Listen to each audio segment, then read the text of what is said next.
Hello everyone, তোমরা সবাই কেমন আছো? আশা করি তোমরা সবাই খুব ভালো আছো। আমার নিউ জার্নি 6 টু নতুন একটি ব্লগে তোমাদের সবাইকে স্বাগত আর ভালোবাসা জানিয়ে নতুন একটি ব্লগ শুরু করলাম। আর সবাইকে বলেছি গুড মর্নিং। তো আর গুড মর্নিংটা এখন নেই, আমার এখন ঘড়িতে বাজে 9টা। আর 9টার সময় এখন আমার খুব খিদে পেয়ে গেছে, তো ওই জন্য বানিয়ে নিচ্ছিলাম একটু ম্যাগি। তো আজকে আর অন্য কিছু করতে, মুড়ি দিয়ে খাওয়ার কিছু করতে ইচ্ছা করেনি, তো ভাবলাম যে একটু ম্যাগি নিয়ে আসি আর ম্যাগিটা খাবো। আর এদিকে দেখো আমার ম্যাগিটা তোমার সকাল সকাল বানিয়ে নিলাম ম্যাগি, দেখতেই তো পেলে। তখন রান্নাটা করেছি আর তারপরে শসাগুলো কেটে নিয়েছি, আর এই শসা আর ম্যাগিটা দিয়ে খেয়ে নেবো। এখনো পর্যন্ত কিছু খাইনি, 9:30 বাজে, তো খুব খিদে পেয়ে গেছে, তো এগুলো একটু খেয়ে নিই। তো দেখো তো 9:30 বেজে গেছে, এখনও বিছানাটা তোলা হয়নি। কেন বলো তো? সকালবেলা ঘুম থেকে উঠেই না আমার একটা বাজে অভ্যাস আছে যে কাজে বসে। আগে তো প্রতিদিন বিছানাটা যদি আমি গুছিয়ে নিই তাহলে তো আমারই সুবিধা হবে, কিন্তু না, আমি সেটা করি না। আগে তো আমি উঠে আগে কাজে বসে, এই জন্য আমার বিছানা তুলতে একটু দেরি হয়ে যায়। তারপরে চলে এসেছিলাম এই ঘরে, আর এই ঘরের বিছানাটার তো অবস্থা আরোই খারাপ। সেই জগন্নাথের ওখানে গিয়েছিলাম, তো সব জামা কাপড়গুলো এখানে ছিল, সব পরিষ্কার করা হয়নি, তো আজকে পরিষ্কার করব। আর ক্যামেরাটা তো অফ করেই পরিষ্কার করে নিলাম, অনেকটা দেরি হবে এই জন্য। বিছানাটা দেখো সুন্দর করে গুছিয়ে নিয়েছি, আর এদিকে সব জানালাগুলো খুলে দিয়েছি, আর বিছানাটা পরিষ্কারও লাগছে, আর এখন দেখতে ভালো লাগছে। এতক্ষণ যেন কীরকম লাগছিলো বিছানাটা, আর আমারও মনটা মনে হচ্ছিলো যে কখন আমি বিছানাটা পরিষ্কার করব। তো বিছানাটা পরিষ্কার করার সময়টা ঠিক হচ্ছিল না, আর এখন দেখো কি সুন্দর লাগছে না। একটা ধোয়া বিছানার চাদর পেতে দিয়েছি আর সব গুছিয়ে নিয়েছি। আর দেখবে যেমনই হোক বিছানাটা পরিষ্কার থাকলে দেখবে তোমার মনটা এমনিতে ফ্রি থাকে। আর এরপর তো চলে এসেছি ছাদে। ছাদে এসে মায়ের জামা কাপড়, মানে কাপড় টাপড় যেগুলো ছিল ওগুলো মেলে দেবো। আর ওদিকে কিন্তু আমি অনেক কাজ করে এসেছি বন্ধুরা। ডালটা করা হয়ে গেছে। ডালটা করার পর পটল আলুর তরকারি করেছি, সেগুলো তোমাদেরকে শেয়ার করতে পারিনি। আর অনেকগুলো কাঁচকলা ছিল, সেই কাঁচকলা দিয়ে ভাবছি কি রান্না করব। তখন তো হঠাৎই চোখে পড়লো যে নিরামিষ মাছ। আমি ভাবছি নিরামিষ মাছ, আবার সেটা আবার কী দিয়ে রান্না হয়। তারপর দেখছি কাঁচকলা দিয়ে নিরামিষ মাছটা করা যায়। তো আমি ভাবলাম যে আমিও ট্রাই করি। তো এসে আবার কাঁচকলাগুলোকে আর আলুগুলোকে সিদ্ধ বসিয়ে দিয়েছিলাম। দেখো সিদ্ধ বসিয়ে দিচ্ছি, প্রেশার কুকারে একটা সিটি দিলেই মোটামুটি আমার হয়ে যাবে। আর তারপরে ওদিকে ঘরের কাজও একটু হালকা হালকা করে নিয়েছিলাম। আর দেখো আমি কাঁচকলাগুলোকে আর আলুটাকে সিদ্ধ করে নিয়েছি। সিদ্ধ করে কাঁচকলা আর আলুগুলোকে ভালো করে ছাড়িয়ে নেবো। একদিন জানো তো বন্ধুরা কী হয়েছে, যে আগে আমি তো কিছুই রান্না করতে পারতাম না, ডালটাও ভালো করে রান্না করতে পারতাম না। আর এই জন্য আমাকে অনেক লোকের থেকে অনেক কথা শুনতে হয়েছে। তো দেখো এদিকে আমার সব মশলাগুলো দিয়ে দিচ্ছি। নুন, হলুদ, লঙ্কা গুঁড়ো, জিরে গুঁড়ো, এটা হচ্ছে বেসন, আর একটু কর্নফ্লাওয়ার ছিল, কর্নফ্লাওয়ার দিয়েছিলাম। আর দিয়ে হালকা নুন দিয়ে ভালো করে চটকে মেখে নিয়েছিলাম। ভালো করে এটা মিহি করে মাখতে হবে, তো যাতে একটু দানা ভাবটা না থাকে। দানা ভাবটা থাকলে যখন তুমি মাছের পিসটা করবে না, তখন একটু অসুবিধা হবে, ওই জন্য ভালো করে মেখে নিতে হবে। তো তোমাদেরকে যেটা বলছিলাম, যে খুব লোকের থেকে কথা শুনেছি, আগে তো রান্নাই করতে পারতাম না। ওই যখন রান্না করতে পারতাম কি বলো তো, ডাল করতে হালকা একটু ডাল করে নিলাম আর একটু মাছ ভাজা করলাম।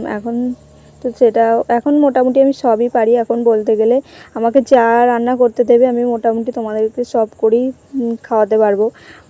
এখন অভ্যাস হয়ে গেছে। আর তখন তো অভ্যাসও ছিল না যে রান্না বান্না করা, তখন স্কুল কলেজ এইসব পড়াশোনার মধ্যেই ছিলাম। তো এখন এইসব কাজের মধ্যে থাকি, তো ওই জন্য রান্নাটা আসমানেই শিখে গেছি। দেখো এগুলো মাছের মতন পিস করে নিচ্ছি আর তোমাদেরকে দেখাচ্ছিলাম। আর এই মাছের মতো পিসটা আমি প্রথমে একটু বড় সাইজটা করেছিলাম, তো এইরকম বড় সাইজটা করলেই হয়তো ভালো হতো। তারপরে আবার ভাবছি না, একটু ছোটো সাইজ করি। তো ছোটো সাইজ করতে গিয়ে অতটা ভালো করে সাইজটা করতে পারিনি। মোটামুটি রান্নাটা করে লোককে খাওয়াতে এখন পারবো। তো দেখো ভেজে নিচ্ছি, আর এটাকে একটু বেশি কড়া করে লাল লাল করে ভাজতে হবে। আর ভাজার পর তারপর যেমন মাছের মশলা হয়, তোমরা যদি পেঁয়াজ দিয়ে এগুলো দিয়ে করতে পারো তো সেরকমও করা যাবে। আবার নিরামিষভাবে শুধু টমেটো দিয়েও করা যাবে। আমি নিরামিষভাবেই করেছিলাম, শুধু টমেটো পেস্ট দিয়েছিলাম। আমাদের তো মিক্সার ছিল না, ওই জন্য ওই গ্রেটার দিয়ে ছুলে নিয়েছিলাম টমেটোটাকে। আর ভালো করে মানে গ্যাসের ফ্লেমটাকে আস্তে দিয়ে আর ভালো করে লাল লাল করে ভাজতে হবে, যাতে ভিতরের মশলা মানে পুরটাও একটু ভালো করে সিদ্ধটা হয়। তো দেখো এদিকে আমার ভাজা হয়ে গেছে।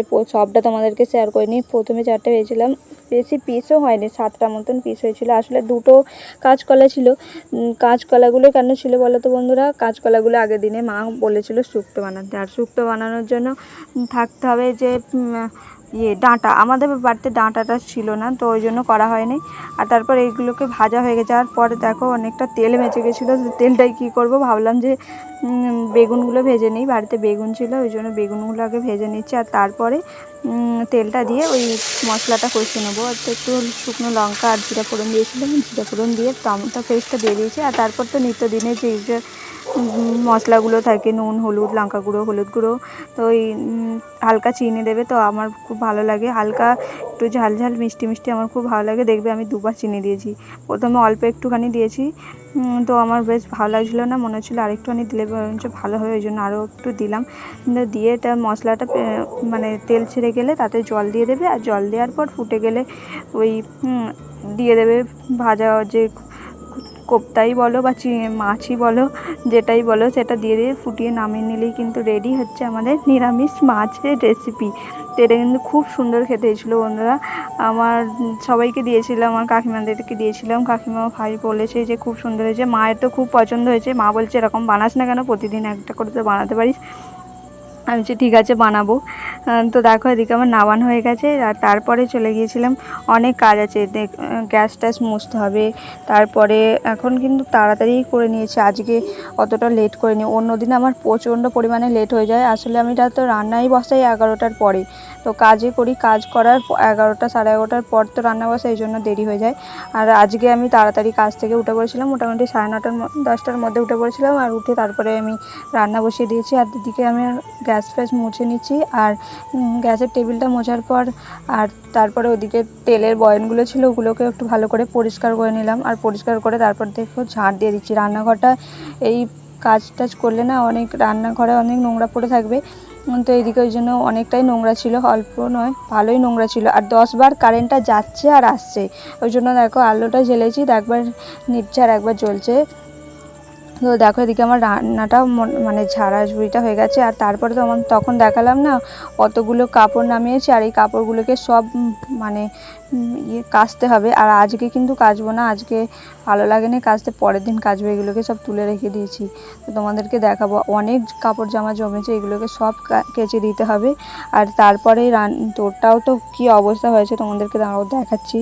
দেখো এদিকে কাজ করেছি, কাজের টেবিলটা ওইখানটা পরিষ্কার করে নেবো। আর এদিকে আমি যে রান্না করেছি, কুটনো কেটেছি, এগুলো সব আছে। মানে পটল আলুর তরকারি করেছিলাম, যে পটল আলুর খোসা এগুলো সব ছিল, এগুলো সব গুছিয়ে নিচ্ছে। আর এই সবজির খোসাগুলো সব এক জায়গায় জড়ো করে দিয়ে আসছি। আর মা ওই একজনদের গরু আছে, ওই তাকে দিয়ে আসে বলি জড়ো করে রেখে দিই, নাহলে আগে তো ফেলে দিতাম, এখন ওই গরুকে দিয়ে আসা হয়।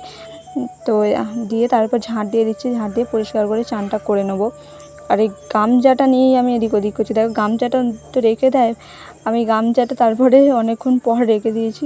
আর রেখে দিয়ে আর ভালো করে ঝাঁট দিয়ে পরিষ্কার করে নিচ্ছি। আর মাঝখানে কিন্তু বৃষ্টি হয়ে গেছে বন্ধুরা, তোমরা দেখতে পাচ্ছ কি জানি না, দেখো বাইরের দিকটা কিন্তু অনেক জল জল হয়ে আছে। তো এখন ভালোই বৃষ্টি হয়েছে।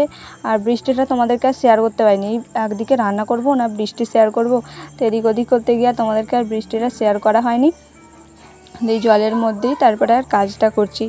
এখন হালকা বৃষ্টিটা থেমেছে, আর বৃষ্টি থামলেও বাকি এখন তো স্নান করব। বৃষ্টিতে ভিজে ভিজে স্নান করতে আমার কিন্তু খুব ভালো লাগে, কিন্তু এই জ্বর আসে, জ্বরের জন্য করতে পারি না। দেখো এদিকে আমার ঝাঁট দেওয়া হয়ে গেছে। আর ঝাঁট দেওয়ার পর চলে এসেছিলাম বাসনগুলো মাজতে। কত বাসন পড়েছে দেখেছো বন্ধুরা, এই বাসনগুলোকে সব মাজবো। আর আমাদের তো প্রতিদিন বেরোবেই ওই প্রেসার কুকারটা, ওই আলু তরকারিটা সিদ্ধ বসানোর জন্য গ্যাস ব্যবহার করি, তো এই জন্য গ্যাস ব্যবহার করলে প্রেসার কুকারটা একটু সিদ্ধ বসাই, একটু সেভ তো করতেই হবে। তো ওইগুলো সব বাসনগুলোকে মেজে নিয়েছি। আর আমার আগে তো মানে উনুনে রান্না করতে ভালো লাগে। উনুনে রান্না করতে ভালো লাগে কী হবে, এই একা হাতে কোটা বাটা এগুলো আমার একদম হয় না। তো আমার একটু দেরিতে রান্না বসাই, ওই জন্য একদিকে আমি গ্যাসে রান্নাও বসিয়ে দিই আর একদিকে আমি কোটনো কাটা সব কিছু রান্নাগুলো করে নিই। তো এদিকে আমার সুবিধা হয়। আর যদি তুমি উনুনে করতে যাও, উনুনে করতে গেলে সব জিনিসগুলোকে ওপরে ছাদে নিয়ে আসতে হবে, তারপরে আবার সব জিনিস রেডি করতে হবে, তারপর রান্না করতে হবে। এটা করতে করতে অনেকটা দেরি হয়ে যায়। আর এমনিতেই আমার একটু লেট হয় কাজে, তো ওই জন্য আমি গ্যাসের ঝামেলা একটু এই উনুনের ঝামেলা একটু কমই করি, গ্যাসের দিয়ে একটু বসিয়ে দিই, তাড়াতাড়ি হয়ে যায়। আর দেখো তোমাদের সাথে কথা বলতে বলতে আমার মোটামুটি বাসনগুলো মাজা হয়ে গেছে, আর বাসনগুলো মেজে ভালো করে ধুয়ে নেবো। আর এইখানটাও আমাদের এই কলের পাড়টাও একটু পরিষ্কার করতে হবে। এই ব্লিচিং পাউডার আনতে হবে, ব্লিচিং পাউডার দিলে তাড়াতাড়ি পরিষ্কার হয়ে যায়, মাঝে মাঝে পরিষ্কার হয়। তো এখন মোটামুটি এখন অনেক দিন পরিষ্কার হয় না। আর এই বর্ষাকাল পড়াতে সবসময় জল পড়ছে, আর জল পড়াতে এই জন্য এই অবস্থা এরকম হয়েছে। তো এইগুলোকে সব পরিষ্কার করে আর এই ক্যাচড়াগুলোকেও ফেলে দিতে হবে। ওই দিকে যে আমাদের বালতিটা আছে দেখবে, ওই ক্যাচড়ার বালতিতে ওতে ফেলে এক জায়গায় জড়ো করে রাখি, আর পরে ওটা মাই ফেলে দিয়ে আসুক কি আমি ফেলে দিয়ে আসি, ওরকম করি। আজ একটা কি কার্টুন দেখছিলাম যেন বন্ধুরা, আমার তো কার্টুন দেখতে খুব ভালো লাগে, বেশি মোরাল স্টোরিগুলো বেশি ভালো লাগে। তো একটা দেখছি যে একটা বউ, মানে একটা বাড়ি দুটো বউ, একজনকে খুব সুন্দর দেখতে, সে একটু বেশি ঘ্যাম নিয়েই চলে, আর একজন মানে একটু দেখতে ভালো নয়। আবার তাকে তো সেই ভালো, যাকে খুব সুন্দর দেখতে সে তো আর একদমই পছন্দ করে না। আর যে বউটাকে একটু দেখতে ভালো নয়, সে মানে ওই বউটার খুব কথা শোনে, মানে রূপবতী বউ, তার খুব কথা শোনে, মানে ও যা বলবে তাই শোনে। আর অহংকারী বউটা তো একদিন তাড়িয়েই দিয়েছে সেই বউ, মানে যাকে দেখতে ভালো নয় সেই বউটাকে। আর ওই বউটার আবার একটা দেখা হয়েছে একটা বুড়িমার সাথে, সেই বুড়িমাটা বলছে ওই পুকুরে স্নান করলে নাকি তুমি 3 বার ডুব দিতে হবে, স্নান করলে নাকি তুমি আরও সুন্দর দেখতে হয়ে যাবে। তো সে 3 বারই ডুব দিয়েছে। সে যখন বাড়ি ফিরে গেছে, সে তো যেই রূপের বউটা অহংকার করে সে তো চিনতেই পারে না। এবার তাকে জিজ্ঞাসা করছে যে তোমার এরকম এত রূপ কিভাবে হলো। তো তখন সে বলছে যে এরকম আমার একটা বুড়িমার সাথে দেখা হয়েছে, আর সে বলেছে পুকুরে 3 বার ডুব দিলেই নাকি প্রচণ্ড রূপ হয়ে যায়। আর সে লোভের বশে তো সেখানে চলে গেছে, সে 3 বারের জায়গায় 4 বার ডুব দিয়েছে, সে তো আরোই কালো হয়ে গেছে। এই জন্যই বলে বেশি রূপের অহংকার করা ভালো না। বলো তো 12টা 40, আর এখন সব কাজ হয়ে গেছে। দেখো ঘর দুয়ার সব পরিষ্কার হয়ে গেছে, এই ঘরটাও পরিষ্কার হয়ে গেছে, এই ঘরটাও পরিষ্কার হয়ে গেছে, আর রান্নাঘরটা তো তোমাদেরকে দেখালেমই, তখন পরিষ্কার হয়ে গেছে। খালি বাথরুমগুলো আছে, ওগুলো খালি জায়গাতে রাখবো, তাহলেই হয়ে যাবে। আর এদিকে তো রান্না করা আছে সব জিনিস। এবার আমার স্নানটা করলেই হয়ে যাবে, স্নানটা করলে তারপরে এবার ফ্রেশ হয়ে গেলে আর কিছু কাজ নেই এখন, এবার খালি খাওয়া কাজ। দেখো তো তোমাদের সাথে কথা বলতে বলতে আমার কত কাজ হয়ে গেছে। এদিকে স্নানও হয়ে গেছে, বাসনগুলোও মাজা হয়ে গেছে, আর তারপর চলে এসেছিলাম যে অনেকগুলো জামা কাপড় ছিল সেই জামা কাপড়গুলো মেলতে। আর জামা কাপড়গুলো মেলে দেওয়ার পর খাবো, খুব খিদে পাচ্ছে। আর আমার একটু বেশি ভালো ভালো রান্না করলে মনে হয় যে কখন খাবো কেমন রান্নাটা হয়েছে। তো আগে প্রচণ্ড পরিমাণে ওই রান্না করতে করতে একটু টেস্ট করতাম, কিন্তু এখন এই স্বভাবটা গেছে আমার, অনেকটাই পাল্টে ফেলার চেষ্টা করেছি। আমার বৌদি খুব বকতে বলতে এরকম করে খাবি না, তো ওইটা অনেকটা চেষ্টা করেছি, আস্তে আস্তে মানে আরেকটু ঠিক হয়ে যাবে। তো দেখো, আর আগে খুব করতাম, মানে আমার বৌদি তো রান্না করতে তখন, আর আমি কি করতাম গিয়ে ওর বৌদি কেমন রান্না হয়েছে একটু দাও খাই, তো এরকম করতাম। তো বলতো যে এখন এখানে করছিস ঠিক আছে, তো পরে করবি না এরকম। তো বলতো এখন অনেকটা চেঞ্জ করে ফেলেছি। তো দেখো তোমাদের সাথে কথা বলতে বলতে এদিকে আমার জামা কাপড়গুলো মেলা হয়ে গেছে, আর জামা কাপড়গুলো মেলে দিয়ে খাবো, খিদে পেয়ে গেছে। আর খাওয়ার পর তোমাদের অনেকক্ষণ পর তারপর বিকেলে এসেছিলাম। আর বিকেলে এসে দুদিন তো এত পরিমাণে রোদও দিচ্ছে, আবার বৃষ্টি হচ্ছে, আবার তাও গাছগুলো শুকিয়ে যাচ্ছে। তো গাছগুলোয় জল দিয়ে দিচ্ছি, আর জলগুলো দেওয়ার পর তারপরে আর কি করবো, এবার সন্ধে হয়ে যাবে, একটু পড়াবো, তো খেয়ে দিয়ে ঘুমিয়ে পড়ি। এই জন্য অতটা শেয়ার করার কিছু জিনিস থাকে না, এই জন্য তোমাদেরকে অতটা শেয়ার করতে পারি না। তো ভিডিওটা এতটুকুই। ভিডিওটা কেমন লাগলো তোমাদের অবশ্যই জানিও, আর ভিডিওটা ভালো লাগলে লাইক কমেন্ট অ্যান্ড সাবস্ক্রাইব করে দিও প্লিজ। তোমরা কেন সাবস্ক্রাইব করছো না, সাবস্ক্রাইব করে দিও প্লিজ। টাটা, দেখা হচ্ছে নতুন একটা ভিডিওর সাথে।